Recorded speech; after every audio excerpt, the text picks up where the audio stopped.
Сәлем достар, бүгін сіздермен бірге осындай өте дәмді тағам дайындайтын боламыз. Сіздерге кішігірім өтінішім бар, менің арнама жазылып кетулеріңізді сұраймын. Ең алдымен біз картопты осылай соломка қылып турап аламыз.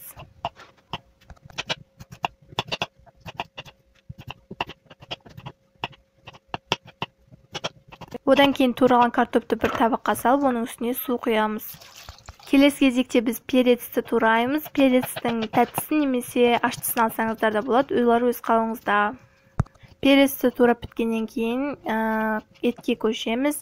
Етті негіз тауық етін алсаңыздар да болады. Мен осындай сиыр етін алдым. Және бүкіл көріп тұрғандарыңыздай бүкіл затымызды біз соломка қылып тураймыз. Мен осы етті содан кейін маринадтауға соя сосын құйып қойып қойдым.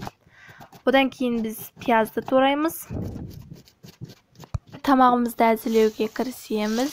Бірінші етті қуырып алып, оның үстіне пиязды саламыз.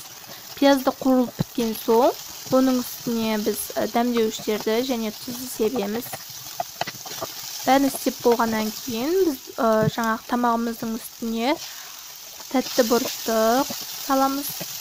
Одан кейін оның үстіне жаңағы суын төгіп, картопты саламыз.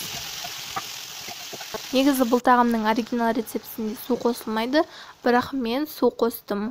Сіздер қоспай, қуырып қана жасасаңыздар болады. Мінекей өте дәмді тағамымыз дайын болды. Осы рецепті қайталап жасап көрулеріңізді сұраймын. Өте дәмді болып шығады тағам. Және барлықтарыңызға ас болсын.